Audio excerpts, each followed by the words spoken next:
Howdy my totalies, always Tubular Gamers are back with, you guessed it, another video. I got another fun video for you, another hardest games list. Today we're going to be looking at the PS1. We're going to be talking about the hardest games released for the PlayStation 1 that I've played. Now when it comes to difficult video games, the PS1 is no stranger. There are tons of difficult games and many people look back and go, yeah, those were some of the hardest games of all time. A lot of systems have some really difficult games, but the PS1, oh yeah, it definitely has some games that made people want to throw the controller. Now it is worth mentioning the PS1 had a lot, and I mean a lot of games, and I haven't played every single one. I haven't even played half of the PS1's library, but I have played a good amount of difficult games for the PS1, and so as always, let me know down below if you think I'm missing any games or if I should have included or maybe not included something for this list. This is based purely off my own experience, and there's a bunch of difficult, great games for the PS1 that I haven't tried. I've heard the Tenchu series is really hard. I've never tried any of those games, so here's an honorable mention for Tenchu.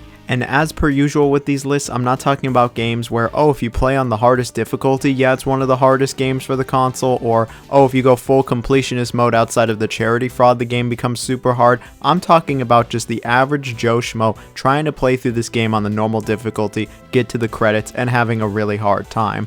And hey, difficulty is always subjective. What I might have had a really hard time with, you might not have, and vice versa. So you can let me know down below how you feel about these games. And so with that, please like, share, comment, subscribe. I got the Patreon and the super thanks. Any support is truly greatly appreciated. Seriously, thank you so much. I am just a one-man army here, and I do appreciate all the love. Let's get into it. So in the number 10 spot, I got a double entry, double creature feature as I like to call it. We have Bushido Blade 1 and 2. Now you might not have heard of these games. They are pretty obscure these days, and I feel like they have all but been forgotten. But I never forgot about them. I never forgot about how they absolutely whoop my ass. So these games are 3D fighting games, but they really don't play like any other fighting games. It might look like a Soul Calibur knockoff with like the weapons, but trust me, this game is nothing like Soul Calibur. It's actually more comparable to Samurai Shodown. Like Samurai Shodown, you can die in a few hits. In fact, it's less hits even than Samurai Shodown. This is a ruthless fighting game where you can get killed from one big hit. You might notice there's no health bars on screen. Yeah, there's no health bars in this game. One or two big hits and your ass is done. But of course, these rules don't just apply to you. You can end your opponent in one or two big moves as well. And really, when it comes to the core fighting mechanics for both games, while you can do a few different attacks, a lot of it is reliant on timing, parrying, and countering. It's even more methodical than Samurai Shodown. One wrong move and it might be over for you. This game can be very punishing, and sometimes it feels way easier to mess things up than actually even do well. And the AI, yeah, it's what you would expect from a fighting game in the 90s. They're gonna button read you and they're gonna wipe the floor with you. Obviously, they don't always do that, but sometimes it certainly feels like it, where you're just like, how on earth were they able to predict that and then counter me? Another cool mechanic this game has that actually even adds more to the difficulty is the body damage system, where you might survive a big or even lethal attack, but your body will be significantly damaged. You'll be crippled, you'll be moving way slower, you can't use a certain body part, and I mean, when this happens, you're pretty much done. The AI can just kind of have their way with you. It is a cool system though, and some of these arenas are actually bigger than you'd expect. You can explore around, interact with the environment, and you can even cheat. You can throw like dust in their eyes, but if you're playing like the story mode for the first one, it's considered, quote,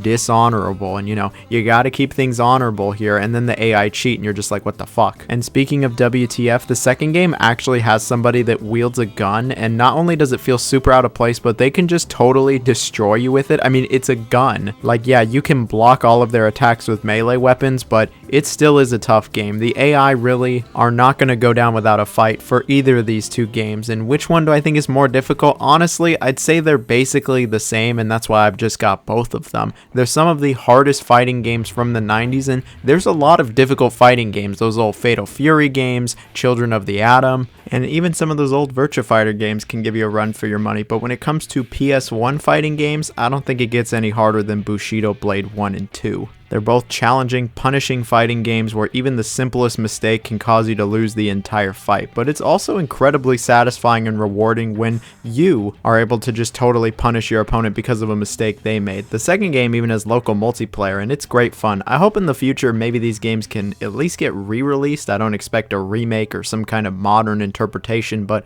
I think a re-release would be cool. They're difficult but very unique fighting games. Well, for this spot I got another double header, and that's Twisted Metal 1 and 2. Now when it comes to difficulty, Twisted Metal might not be what you think of immediately, but as someone who's played all of the Twisted Metal games on the PS1, yeah, Twisted Metal 1 and 2 are not messing around in the single player.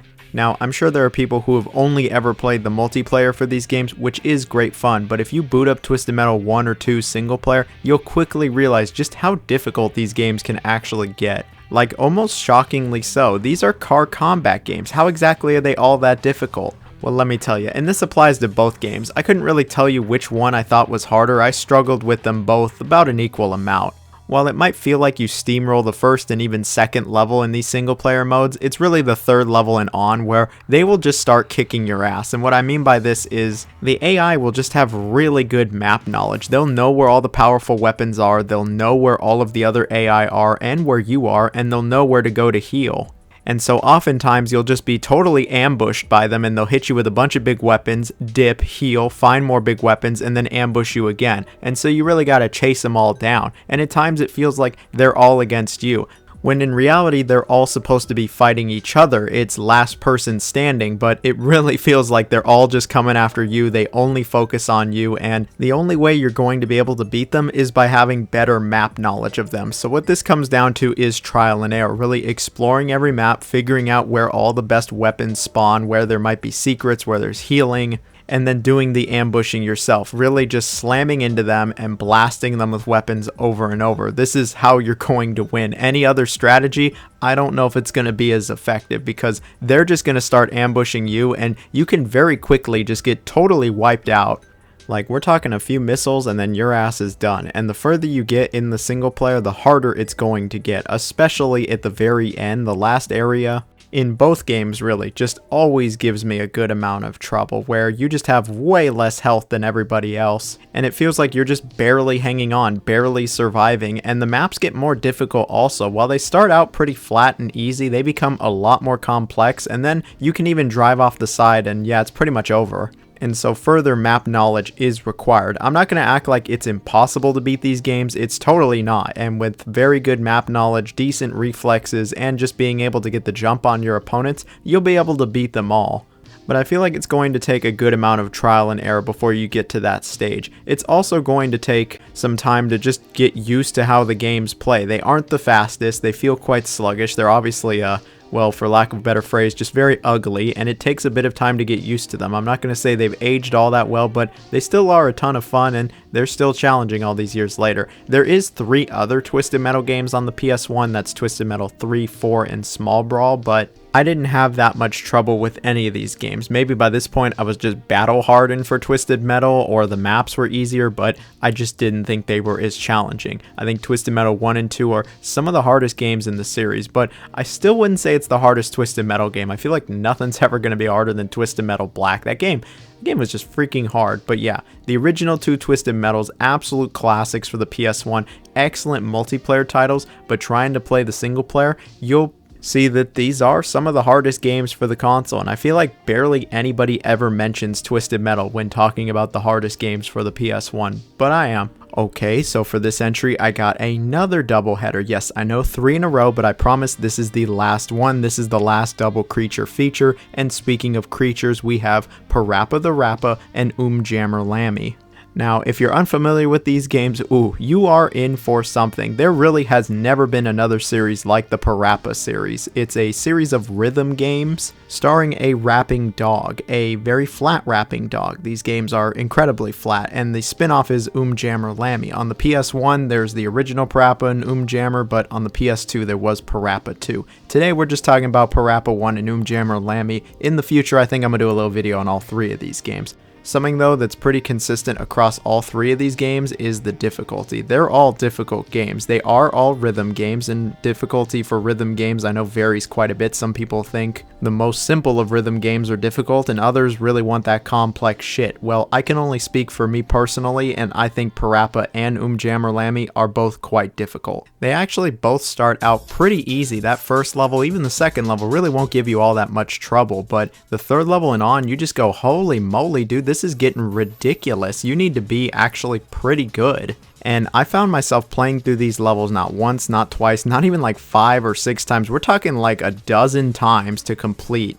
And I'm not talking about getting a good score or doing decent. I'm talking about just seeing the end of the stage, not getting kicked off and having to restart, just getting to the end. It took me so many times to beat some of these levels. You need to be quick and you need to be ultra precise with your button presses. Now, I have heard that re-releases of Parappa, or if you play this on an emulator, are significantly harder than the original version. I'll just be upfront and say I've never played Parappa on an actual PS1 with a CRT. I played the re-release that came out for PS4, and Jammerlammy I played on my modded PS1 Classic with an HDMI cable, and I thought the timing was just brutal. It seemed really off at times, but at other times it seemed ultra precise. It was just incredibly inconsistent, hard to predict, and it made these levels stupid difficult. You gotta be fast, you gotta be precise, and you gotta be consistent.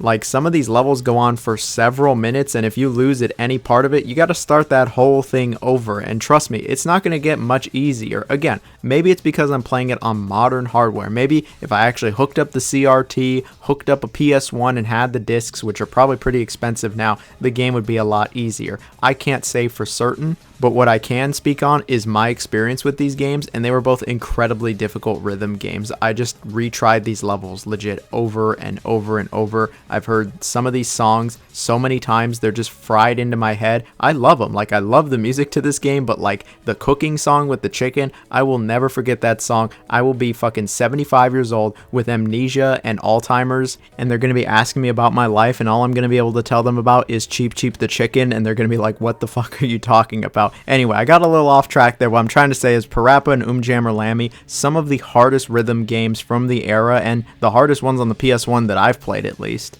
And I know I'm not alone here. I'm not crazy. This game is super hard. Like, what the fuck? Okay, here we have not a double header. We have the original Grand Theft Auto. Now, when it comes to GTA and difficulty, it's pretty up and down. There's some difficult games, but most GTAs really don't give you much of a problem. GTA 4, 5, they're kind of the opposite of difficult. But GTA 1, yeah, this game is not messing around. I remember trying this game a while back when I wanted to play every Grand Theft Auto for a ranking I did several years ago, and I was pretty surprised with just how difficult this game can get. It's not like it's aged horribly and it's just impossible to come back to and the controls are terrible. It's actually aged decently well. It's just, this game has a lot of tough missions. Like most games, while it doesn't start out all that difficult, it quickly becomes rather challenging, and I feel like almost every mission towards the end is going to be giving you some trouble. If you're driving around, this can get rather difficult just due to really strict time limits, where they give you just barely enough time, it feels like, to actually get where you're going. And if you're just crashing all the time, or you don't really know the map all that well and you're not able to predict traffic, yeah, you're just not going to make it. And so you're going to have to try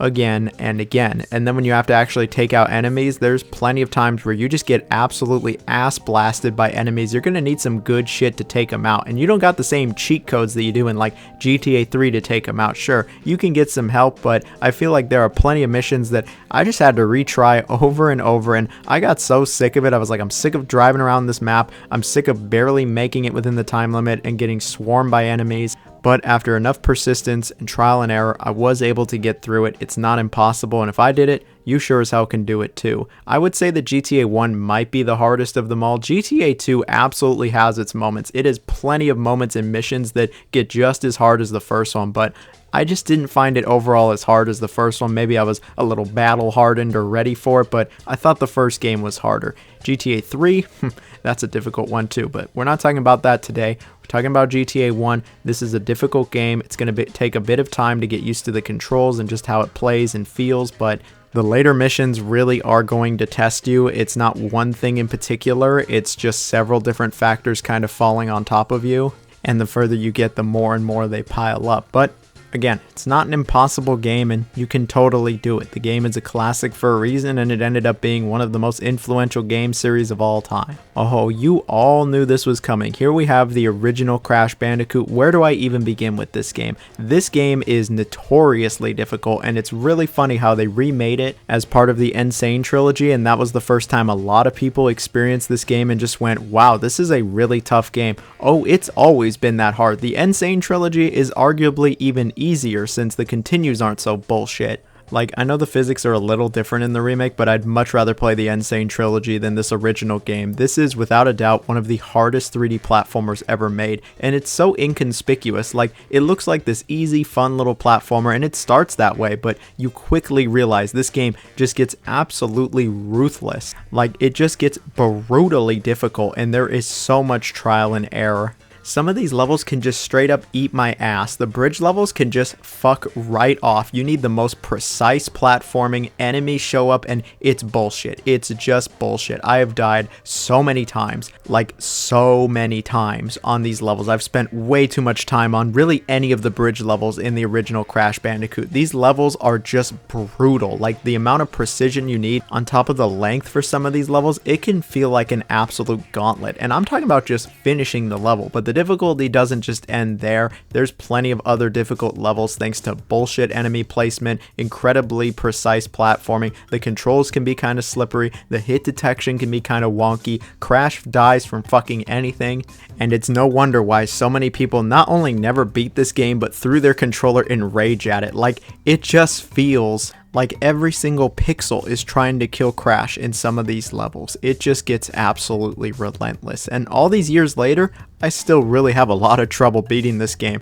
I rarely ever come back to Crash 1 just because of the difficulty alone. And it's funny because at times it feels so imbalanced. The boss fights are like stupid easy in this game. Like, they're ridiculously easy. But then you'll go into a bridge level and that's where all the difficulty is. It's like they stored it all up for certain levels, but then other parts really don't give you all that much trouble. And this is just to beat the game at all. If you want to 100% this game, break all the boxes and get everything, oh, good luck. Good freaking luck. This game would be way higher on the list if I was talking about 100%ing it. I've never 100%ed this game. I've never even come close. This game is just way too hard, and again, it just feels like an absolute gauntlet. It really is a test of your platforming skills and your patience, because you're going to need a lot of patience. All these years later, Crash Bandicoot 1, it still is quite difficult. Oh, here's a game you'll probably recognize, Oddworld Abe's Odyssey. Now, there are two Oddworld games on the PS1, Abe's Odyssey and Abe's Exodus, but to be honest, I've never played Abe's Exodus. This is the first time I'm actually even talking about Oddworld on the channel, and it's because this game,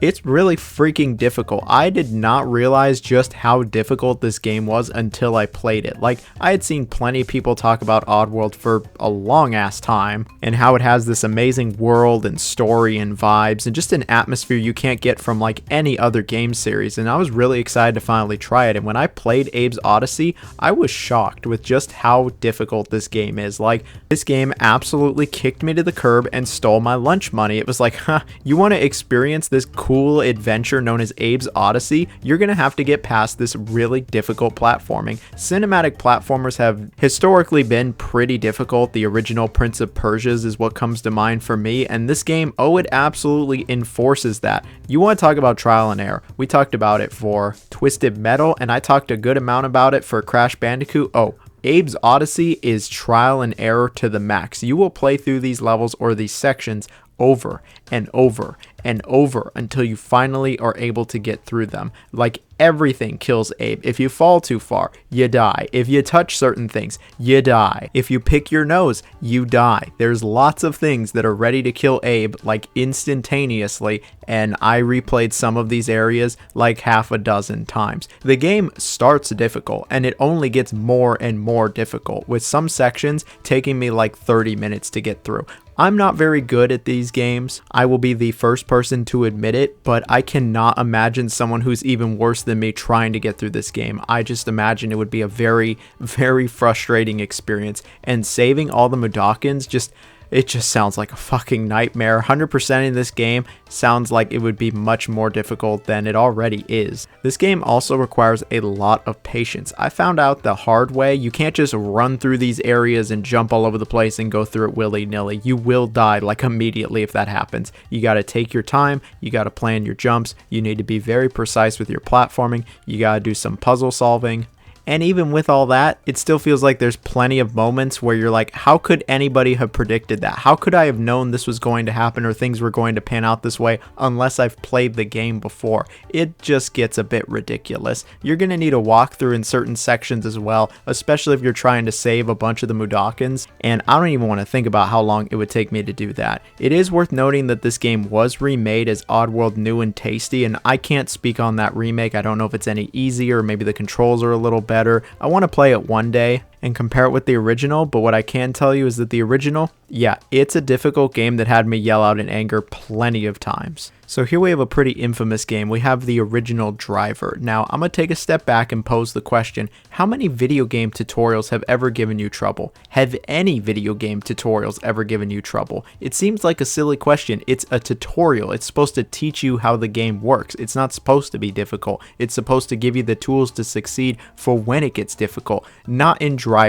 Driver is infamous for having the hardest tutorial section of like any video game ever. It is notoriously difficult where you're in this garage and they tell you that you have to do some driving maneuvers. Some of these are a little easy, you know, hit the handbrake, and then they give you a bunch of car maneuvers and don't tell you how to do them. And worst off, they time you. Yes, they are actually timing you to do all of these maneuvers. They don't give you any instruction on how to do this, how you do a reverse 180, how you even do a 360. And if you can't figure out how to do it, well, you're going to have to start over. And when you start over, yeah, you got to do everything. You have to do everything in the small time limit. This isn't like 5-6 minutes. We're talking like 1 minute they give you to do everything. It is just a minuscule amount of time. Plenty of people never saw the game outside of this garage. I never saw the game outside of the garage till I was older. I just could not get past this. I couldn't figure it out. I got frustrated and stopped playing. All these years later, I look back and I just laugh because why would they make the tutorial area as hard as it is? This isn't even a tutorial area. Tutorial implies that they actually teach you something. Here,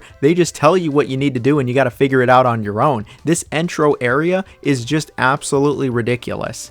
I wish I could see like a statistic of people who played the original Driver and actually got out of the garage. I'm willing to bet that less than half of the players for the original Driver got out of this stupid garage. And when you get out of the garage, yeah, the game definitely becomes significantly easier than this first area, but it's not an easy game by any means. It still is challenging. They give you really strict time limits throughout the entire game, and plenty of bullshit shows up that can absolutely impede your progress. You're going to be trying a lot of these levels over and over just due to random shit. Maybe the car spins out a little. You're going to absolutely have to master how this car feels and handles if you're going to make these really strict time limits. The time limits at the end of the day really are what make Driver as difficult as it is. If you had just, longer time limits, you could get out of the garage and you could beat some of these areas and missions with a little bit more ease. You could actually, see the rest of the game. Wouldn't that be nice if we were able to access the whole game? But that fucking garage, the garage area already gets this game on the list, but the rest of the game being challenging, oh yeah,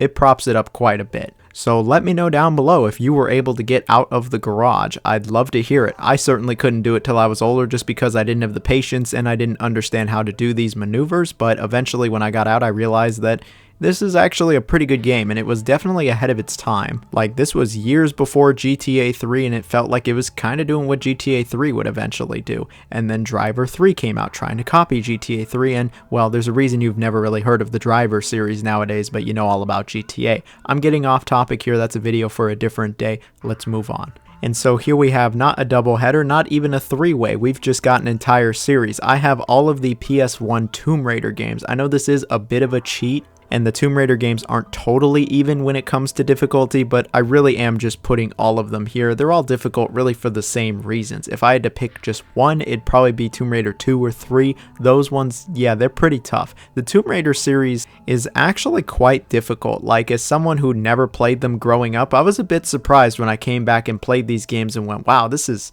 way harder than I expected. I mean, I expected some difficulty. I expected it to have aged a bit. It's going to take me a bit of time to really get used used to it, but some of these games really were testing my patience. These are all very slow, methodical 3D platformers with some really serious puzzle solving, key hunting, and combat does show up pretty frequently the further you get throughout this series, and all of it is challenging. Especially when it comes to the platforming, it really is that pixel perfect platforming. You need to be in the right spot to make every jump. The game is very grid based, and so if you're not jumping from the right spot, you're just not going to make it straight up. And so yeah, I'm going to bring it up again. There's a lot of trial and error here. You have to be in the right spot or you're just not even going to come close to making the jump. And sometimes it can be rather tricky to know where that exact spot is. The combat in this game isn't crazy difficult. It has certainly aged, but I wouldn't say it's anything impossible. It's not the hardest combat on this list, that's for sure. Something else that makes the Tomb Raider games, though, incredibly difficult is the puzzle solving and key hunting.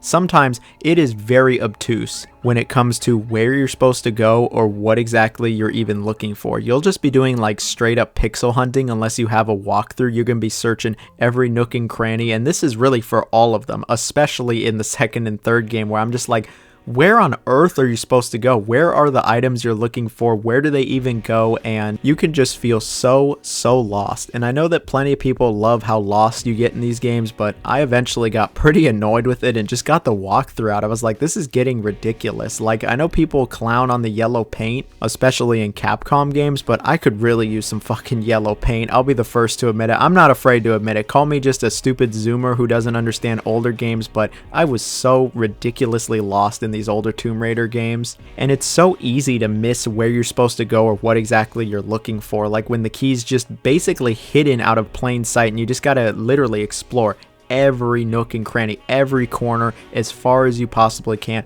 every square inch of these maps, and it got a bit ridiculous. It definitely got tedious and tiresome, and the further I got in the series, the more and more annoyed I got with it.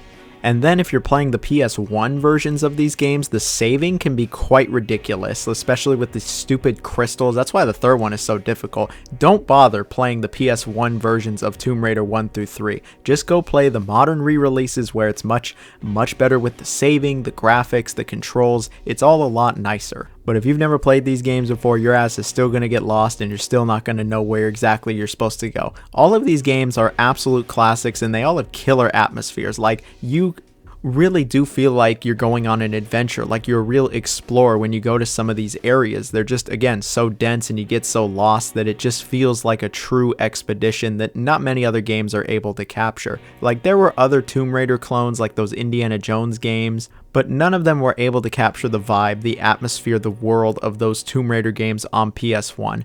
And the difficulty. These games, yeah, they're quite difficult. And so here we have a game you probably knew that was coming, and that's the original Rayman. Now, I love the Rayman series. It's one of my favorite series of platformers, but I will be the first to admit that when it comes to the difficulty, Rayman 1 sticks out like a sore thumb. It is shockingly difficult.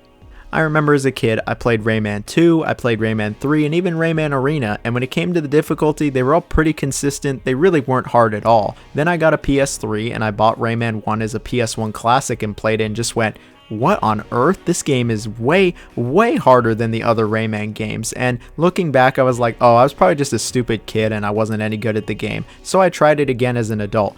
Yeah, no, this game is actually crazy difficult and is like several times harder than legit any other Rayman game. No other Rayman game is even close to this game's difficulty, and I really just cannot believe how hard this game gets. Despite looking like a fun-loving, casual 2D platformer, oh, this is a hardcore experience. Like many other games I've talked about on this list, precise platforming is everything. You're going to need to master Rayman's moveset, how he throws his hands. You're going to need to master the controls and the physics. You're going to need to have some precise platforming. And you are going to want to know some of these levels. The problem with Rayman 1 is you can't truly know the levels. The enemy placement is seemingly random. It's just all over the place, and it feels like a lot of the time it's just in the worst spot imaginable. You will just get ambushed by these enemies and it feels like they are in the worst possible position, and there's really no way to plan for it. Like, you can, guess where they might show up, but there's a chance they just don't, and it's just frustrating. You'll play through a level a few times, you really get the hang of where everything is usually going to show up, then you get to the end of it and an enemy shows up where you've never seen it show up before, they ambush you, you die, and you're just like, dude, come on. And I mean, if you have like save states, you can properly prepare for it. But if you have save states, none of these games will be anywhere near as hard. I'm talking about just playing through the game normally. Yeah, there's really no way to predict exactly where all these enemies are going to show up. Something else that makes Rayman 1 like frustratingly difficult is that if you want to beat it, you actually have to 100% it. You have to save everyone. You got to break all the cages. You got to go full completionist mode, fraud not included. And that, along with the random enemy placement, really shoots it up to nearly the top of this list. If you just had to beat the game normally, you don't have to 100% it, it would not be as hard as it is. But the fact that you have to get everything in order to even see the last level, yeah, it makes this game way harder than it should be. Going for that perfect run every time, it just gets annoying. Like, I love the original Rayman. It's got a wonderful atmosphere and presentation. The music's great and the controls are super solid. There's plenty of great levels and the level design in general is quite solid, but it just gets so difficult, and having to 100% it, literally a perfectionist run, it just gets so tiresome.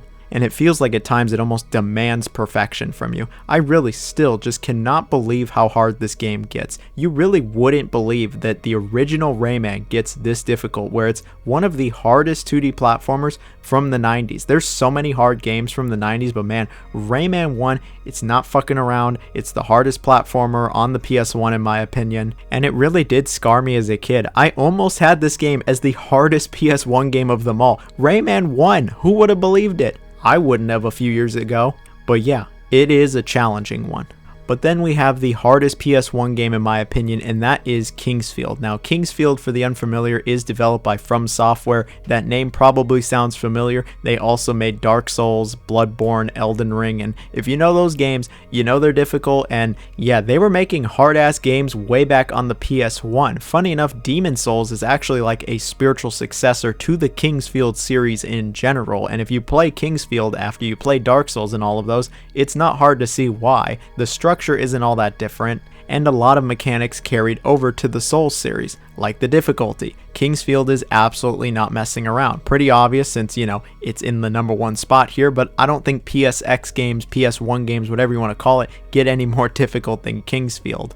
I would say I genuinely think like every aspect of this game is difficult. Picking the game up and playing it nowadays, it's going to take some time to get used to. It's quite stiff, it doesn't control all that well, and it's going to take a good amount of time to really get used to how the game feels and how to deal with the game's, well, rather sluggish speed. When it comes to actually, you know, playing the game, the moment-to-moment gameplay, a lot of it is combat, and the combat is very slow and methodical, not all that far off actually from Dark Souls. And like Dark Souls, it can be incredibly punishing. These enemies, really no matter the enemy, can just put you down really easily. Even the most basic of enemies can take you out in just a few hits. And as you get further and further through the game, it really doesn't get any easier. Just about every enemy really can wipe you out. There are some big enemies and bosses that show up, and yeah, they just wipe the floor with you. You really have to master this combat, and I'll be the first to admit it's not the most enjoyable. You have a few different options, but it is, again, rather sluggish. You feel like a tank at times, and you just got to take your time,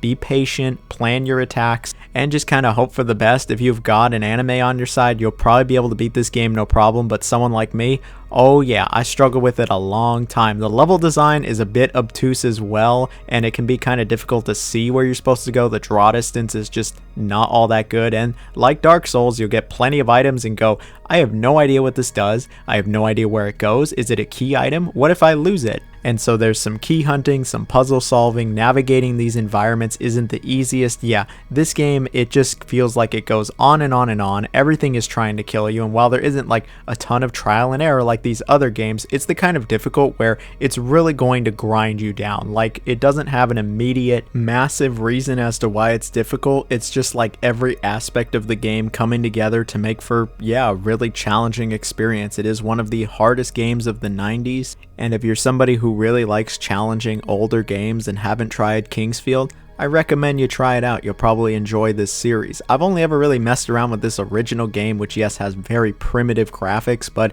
I've heard the other games are also pretty difficult. But that is it for today's video. I don't have a ton of memories with Kingsfield like some of these other ones, so I can't just ramble on, and this video has gone on long enough. I'm sure there'll be plenty of people who will say the video is too long already, but I wanted to talk about some PS1 games. Hopefully there was some things you enjoyed. Hopefully you enjoyed my ramblings, and I hope you all have a wonderful day. If you made it to this part of the video, please comment, Jeff, as in my name Jeff, the character or the name or whatever you want to call it. That's your code word that we made it to the end, and you'll get a heart from me. So hope you all have a fantastic day. See you all later. Bye-bye now.